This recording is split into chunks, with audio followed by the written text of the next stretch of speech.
서로 환영하면서 나아갑시다. 예수님은 우리의 기쁨입니다. 우리는 하나님의 기쁨입니다. 우리는 하나님의 기쁨입니다. 예수님은 우리의 기쁨입니다. 사도신경으로 우리의 신앙을 고백합니다. 전능하사 천지를 만드신 하나님 아버지를 내가 믿사오며 그 외아들 우리 주 예수 그리스도를 믿사오니 이는 성령으로 잉태하사 동정녀 마리아에게 나시고 본디오 빌라도에게 고난을 받으사 십자가에 못 박혀 죽으시고 장사한 지 사흘 만에 죽은 자 가운데서 다시 살아나시며 하늘에 오르사 전능하신 하나님 우편에 앉아 계시다가 저리로서 산자와 죽은 자를 심판하러 오시리라. 성령을 믿사오며 거룩한 공예와 성도가 서로 교통하는 것과 죄를 사하여 주시는 것과 몸이 다시 사는 것과 영원히 사는 것을 믿사옵나이다. 아멘. 오늘 하나님께서 우리에게 주시는 말씀은 창세기 29장 21절에서 35절까지의 말씀입니다. 제가 한번 읽어드리겠습니다. 야곱이 라반에게 이르되 내 기한이 찼으니 내 아내를 내게 주소서. 내가 그에게 들어가겠나이다. 라반이 그곳 사람을 다 모아 잔치하고 저녁에 그의 딸 레아를 야곱에게로 데려다가 야곱이 그에게로 들어가니라. 라반이 또 그의 여종 실바를 그의 딸 레아에게 시녀로 주었더라. 야곱이 아침에 보니 레아라. 라반에게 이르되 삼촌이 어찌하여 내게 이같이 행하셨나이까? 내가 라헬을 위하여 외삼촌을 섬기지 아니하셨나이까? 외삼촌이 나를 속이심은 어찌 됨이니까? 라반이 이르되 언니보다 아우를 먼저 주는 것이 우리 지방에서 하지 아니하는 바라. 이를 위하여 7일을 채우라. 우리가 그도 내게 주리니 내가 또 나를 7년 동안 섬길지니라. 야곱이 그대로 하여 그 7일을 채우매 라반이 딸 라헬도 그에게 아내로 주고 라반이 또 그의 여종 비라를 그의 딸 라헬에게 주어 시녀가 되게 하매 야곱이 또한 라헬에게로 들어갔고 그가 레아보다 라헬을 더 사랑하여 다시 7년 동안 라반을 섬겼더라. 여호와께서 레아가 사랑받지 못함을 보시고 그의 태를 여셨으나 라헬은 자녀가 없었더라. 레아가 임신하여 아들을 낳고 그 이름을 르우벤이라 하여 이르되 여호와께서 나의 괴로움을 돌보셨으니 이제는 내 남편이 나를 사랑하리로다 하였더라. 그가 다시 임신하여 아들을 낳고 이르되 여호와께서 내가 사랑을 받지 못함을 들으셨으므로 내게 이 아들도 두셨도다 하고 그의 이름을 시므온이라 하였으며 그가 또 임신하여 아들을 낳고 이르되 내가 그에게 새 아들을 낳았으니 내 남편이 지금부터 나와 연합하리로다 하고 그의 이름을 레위라 하였으며 그가 또 임신하여 아들을 낳고 이르되 내가 이제는 여호와를 찬송하리로다 하고 이로 말미암아 그가 그의 이름을 유다라 하였고 그의 출산이 멈추었더라. 아멘. 잠시 광고 말씀 드릴게요. 코로나19 바이러스 사태로 인해서 지금 대구 경북 지역이 큰 시름에 잠겨 있습니다. 이로 인해서 우리 서울교회도 공중 집회나 예배가 전파의 위험성이 있다는 판단에 따라서 모든 공예배와 모임을 잠정 중단하기로 했습니다. 기간을 저희가 정해놓긴 했지만 그 기간을 넘어설 수도 있을 것 같습니다. 우리 마하나임 청년들은 각 가정에서 예배의 자리를 놓치지 않고 이번 일을 계기로 삶의 예배를 누리고 경험하는 기회로 삼게 되었으면 좋겠습니다. 개인 경건 생활에 더욱 집중하는 이 기간이 되었으면 또 좋겠어요. 우리 매일 우유라는 캠페인을 진행하고 있잖아요. 매일 우리를 유익하게 만드는 습관 우리 잘 지켜서 말씀 읽기와 이번 겨울 수련을 통해서 다시 한번 그 방법론을 점검했던 큐티 경건의 시간을 감당할 수 있으면 좋을 것 같습니다. 좋은 은혜의 습관이 여러분을 믿음의 거장으로 성장시킬 것을 믿어 의심치 않습니다. 그리고 당분간 마하나임 예배도 인터넷으로 이렇게 드리게 됩니다. 주일 1시에 마하나임 유튜브를 통해서 예배 동영상이 게시가 될 거예요. 가급적 시간을 지켜서 같은 시간에 예배에 동참해 주시면 좋겠고요. 혹 시간을 지키지 못하더라도 꼭 주일에 이 영상을 통해서 함께 말씀을 나누고 예배를 드릴 수 있으면 좋을 것 같습니다. 오늘 본문은 야곱의 결혼 이야기가 펼쳐지고 있죠. 오늘 우리가 읽지는 않았지만 10절을 보시면 7년이라는 시간을 채우면 라헬과 결혼할 수 있다 결혼을 허락하겠다라는 이 라반의 말에 야곱이 그 7년을 며칠처럼 여겼다라고 적고 있습니다. 그 기일이 다 차고 이제 라헬과 혼인할 말을 막 이렇게 손꼽아서 기다리고 있는 야곱의 모습이 눈에 보이는 듯 하죠. 오늘 보면 22절에 라반은 이제 사람들을 모아서 잔치를 벌입니다. 그런데 23절에 반전이 일어나죠. 라반은 라헬 대신에 레아를 신부로 야곱의 처소에 드리게 됩니다. 25절에 아침이 되자 난리가 나죠. 깨어보니 자신의 옆에 레아가 누워있는 겁니다. 이 부분에서 우리는 상상해 볼 수 있어요. 22절에 베푼 이 라반의 잔치에 야곱은 포도주를 진탕 마시고는 취해 있었을 겁니다. 이를 10분 활용해서 라반은 자신의 딸 가운데에 레아를 선택해서 심야의 어둠을 통해 면사포로 얼굴을 가리고 야곱에게 드려보냈습니다. 그리고 작전은 성공했죠. 이 상황은 야곱이 에서 흉내를 내면서 털가죽 피부에 그리고 그의 옷을 입고 아버지 이삭을 속인 것에 비견됩니다. 대낮에 에서로 분장한 야곱이 눈이 어두운 이삭을 속였던 것처럼 이제 야곱은 캄캄한 밤중에 알력이 부족한 레아에게 라헬로 변장한 레아에게 야곱이 속고 있다라는 것을 볼 때에 어떻습니까? 참 명쾌한 대조가 일어나잖아요. 성경이 이래서 재미있는 거예요. 명쾌한 대조를 통해서 우리들에게 하나님의 이 메시지를 성경이 전달하고 있는 것을 보게 되죠. 25절에 야곱이 라반에게 왜 자신을 속였냐고 따집니다. 여기에 사용된 속이다라는 동사는 야곱이 이삭에게 한 행위를 표현한 속임수라는 명사의 동사형이죠. 26절에 라반은 우리 지방에서는 둘째를 첫째보다 먼저 보내는 것이 우리의 풍속이 아니야 라고 당당하게 밝힙니다. 예, 자기가 지금 도둑놈인데 아주 당당하게 자기의 그 뜻을 밝히고 있어요. 그가 전곡을 찌르듯이 우리 지방에서는 둘째가 첫째 자리를 넘보는 거, 차지하는 거 그런 거 있을 수 없어 라고 말하면서 마치 야곱이 에서의 장자의 고난을 노렸다는 사실을 약점을 잡듯이 그렇게 공략을 해버리니까 야곱은 할 말이 없어진 거죠. 27절에 라반은요 선심을 쓰듯이 야곱에게 7일을 채우면 내가 라헬도 주겠다 라고 그렇게 이야기를 하죠. 그리고 거기에 7년의 노예 계약서를 다시 들이미는 겁니다. 야곱이 라헬을 정말로 사랑한 것 같습니다.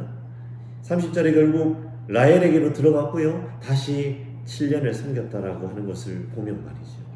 반면에 외삼촌 라반은 조카 야곱을 어떻게 대우하고 있습니까? 혈육임에도 불구하고 마치 고용인처럼 고용주가 되어서 고용인을 부리는 것처럼 그렇게 착취하는 것을 보게 되죠. 이처럼 오늘 우리가 읽은 본문 조금만 보아도요 하나님의 말씀이 대조의 방식을 통해 우리에게 여러 가지 의미를 전달하고 있는 것을 보게 됩니다. 사랑하는 청년 여러분, 야곱이 장자의 축복을 받고 아브라함의 유업을 입는 것은요 비록 반칙과 모략, 거짓으로 인해서 얻어진 것임에도 불구하고 하나님의 뜻대로 된 것임은 분명합니다. 틀림이 없습니다. 하지만 야곱이 사기 결혼을 당하는 과정을 통해 우리가 분명하게 깨닫게 되는 것은 무엇입니까? 그러함에도 불구하고 그것이 야곱이 아브라함의 유업을 얻는 것이 야곱에게 주어지는 것이 하나님의 뜻임에도 불구하고 뜻대로 된 것임에도 불구하고 그의 계교와 속임수는 하나님으로부터 온 것이 아니다라는 것을 분명히 하고 있다라는 사실이죠. 하나님께서는 우리 각자의 삶을 통해 하나님의 계획이 이루어지기를 원하시지만 그 계획이 이루어지는 과정과 결과 모두가 선하기를 원하신다라는 점을 우리에게 분명하게 오늘 말씀해 주고 있습니다. 그것이 진정한 하나님의 뜻입니다.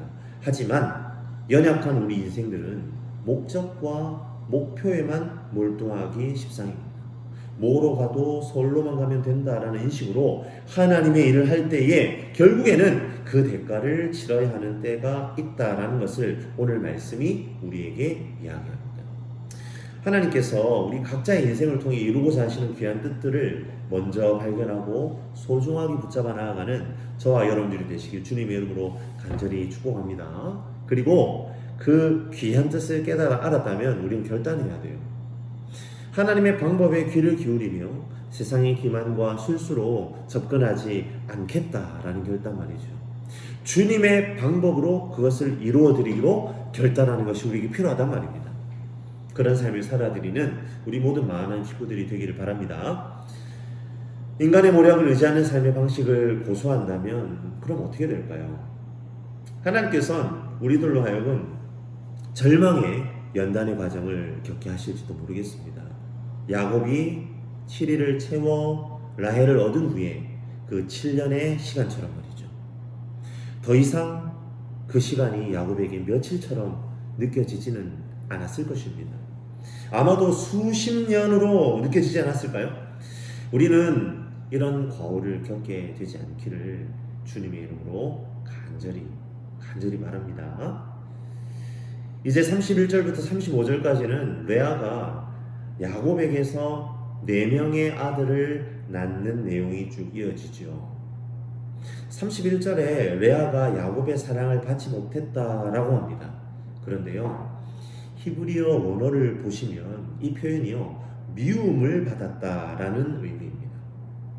그러니까 야곱은요, 라반에게 지금 속아서 고생을 하게 된 나머지 이 7년에 대한 원인 제공자가 레아라고 생각합니다. 내가 이 레아 때문에 이렇게 지금 7년이란 생고생을 하고 있다, 그렇게 보았다는 거죠. 그리고는 라헬에게만 사랑을 퍼붓는 겁니다. 편애의 희생자가 야곱이었잖아요. 그런데 야곱이 레아를 또 다른 편애의 희생양으로 삼고 있는 것을 보게 되죠. 하나님께서는 이런 레아를 보시고 태의 문을 열어주십니다. 여기에서 우리는 다시 한번 깨닫게 됩니다. 하나님의 도도한 섭리는 인간의 술책을 뛰어넘어 버린다는 사실을 말이죠. 야곱은 비록 사기 결혼을 당하긴 했지만 라헬을 사랑했기 때문에 자신이 이삭에게 받은 축복이 라헬을 통해 이어지기를 원했어요. 후일에 그가 요셉을 대하는 것을 보면 알 수 있죠. 요셉이 늘 채색 옷을 입었지 않습니까? 그 채색 옷을 입었다라는 것은요, 바로 장자의 상징을 의미하는 겁니다. 그러니까 야곱의 마음속에 늘 라헬을 통해 얻은 아들 요셉이 장자였던 셈이죠. 그것이 야곱의 생각이고 그것이 야곱의 뜻이고 야곱의 계획이었습니다. 하지만 하나님께서는 어떻게 하시죠? 야곱의 사랑을 얻지 못하는 레아의 태를 통해 섭리하면서 그분의 궁극적인 목적을 이루어 가신 것을 보게 되죠. 특별히 4번째 태어난 유다를 통해 다윗이 출현하고요, 마침내 예수 그리스도가 탄생하는 것을 우리는 잘 알고 있지 않습니까? 매 순간 하나님의 뜻을 잘 분별해서 순종하는 것이 인간적인 방법을 들이대는 것보다 오히려 우리 인생에 득이 되는 일이다라는 사실을 오늘 말씀이 우리에게 또 한 번 잘 가르쳐 주고 있다라고 생각합니다. 더불어 하나님께서는 그 주님의 뜻을 이루어 가실 때에 우리의 신앙의 고백을 귀하게 여기신다는 사실을 또한 깨닫게 되죠. 하나님께서 레아에게 아들들을 허락하시는데요, 레아가 아들들의 이름을 짓는 것을 보면 하나같이 그녀의 한탄이 고스란히 드러나고 있는 것을 보게 됩니다. 르우벤, 하나님께서 나의 괴로움을 보셨다. 시므온, 여호와께서 내가 사랑받지 못함을 들으셨다. 레위, 내 남편이 나와 연합할 것이다. 어떻습니까? 하나같이 남편의 사랑을 얻지 못하는 자신의 신세 한탄과도 같은 장면 아닙니까? 그런데 4번째 아들 유다의 이름은요, 그 의미가 좀 다른 것을 보게 됩니다. 내가 여호와를 찬양하리라. 하소연이 아닌 찬양이 그녀의 마음을 가득 채웁니다. 무엇입니까? 레아의 신앙의 고백이지요. 끊임없이 남편을, 사람을 바라보며 절망 중에 있었던 자신의 삶을 벗어버리고 시선을 하나님께로 고정합니다. 그분을 찬양하기로 결심합니다.